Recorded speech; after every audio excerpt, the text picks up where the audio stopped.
à tous, j'espère que vous allez bien.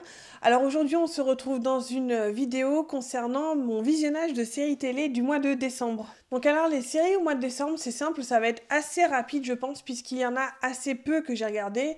Non seulement il y a les séries qui se sont un petit peu terminées pour la trêve de Noël, pour un peu le Christmas break.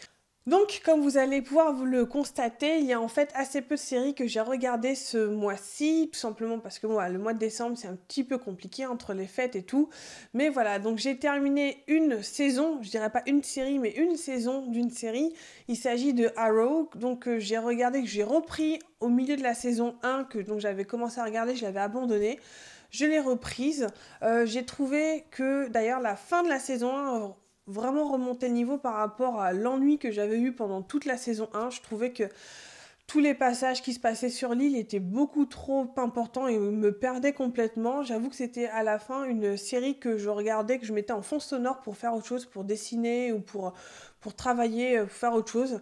Et je trouve que vraiment la saison 1, enfin du moins la fin de la saison 1, ils ont vraiment réussi à remonter le niveau et à me rattraper au niveau de l'intérêt, un petit peu plus captivé que ça. Et depuis, j'ai commencé la saison 2, donc je crois que j'ai regardé 3 épisodes pour le moment, mais voilà, c'est une série qui maintenant, voilà, je la mets plus du tout en fond sonore, maintenant c'est une série que je regarde vraiment, et du coup, bah, voilà, ça prouve un petit peu, en tout cas pour moi, que l'intérêt est déjà un petit peu plus là, et c'est déjà pas mal. Donc je tenais juste à signaler que Arrow est dans mon challenge de série 2015.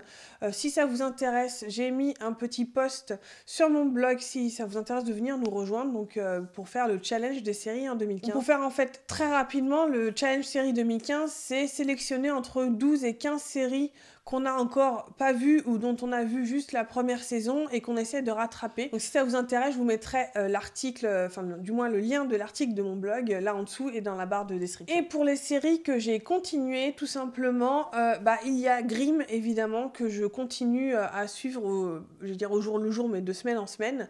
Là, il y a eu le break, je ne sais plus quand, enfin à peu près à la mi-décembre, quelque chose comme ça. Ça va bientôt reprendre, je pense, la semaine prochaine.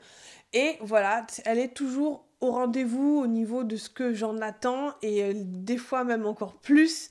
Et c'est vraiment une série sur laquelle, pour l'instant, je n'arrive pas à me lasser, à m'ennuyer. Et c'est tout ce que j'attends d'elle, tout simplement. Et c'est vraiment mon coup de cœur depuis 4 ans, c'est mon coup de cœur.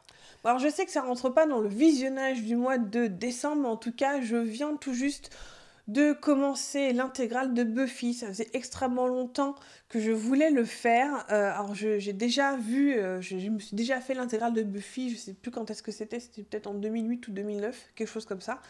Et j'avais vraiment passé un super moment, et là il se trouvait que j'avais vraiment envie de m'y remettre. Et comme dans mon challenge de série 2015 il y a aussi Angel, je voulais en profiter du coup pour regarder Buffy, et puis à partir du moment où Angel se barre de la série de Buffy, commencer donc à regarder les épisodes de Angel un petit peu comme ça entrelacés avec ceux de Buffy. Et donc voilà, donc je viens tout juste de commencer la saison 1 qui fleure bon les années 90 et mes années lycée. C'est assez drôle d'ailleurs parce que en fait Buffy et moi on a à peu près la même timeline. Elle est rentrée au lycée comme moi je suis rentrée au lycée, donc du coup voilà, c'est un petit peu particulier en tout cas pour moi, et c'est une série que je ne me lasse pas de regarder malgré tout le côté un peu cheap de pas mal de choses, des effets spéciaux, des fringues et tout ça. C'est vraiment pure années 90. Bon, bien voilà, comme je vous l'avais dit, ça va être une vidéo assez courte, pour ne pas dire plus courte.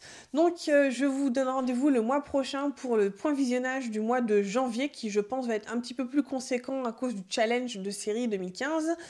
Et puis voilà, bah écoutez, je vous souhaite de très bons visionnages de séries, de très bons visionnages de films, de très bonnes lectures, et je vous dis à la prochaine. Ciao.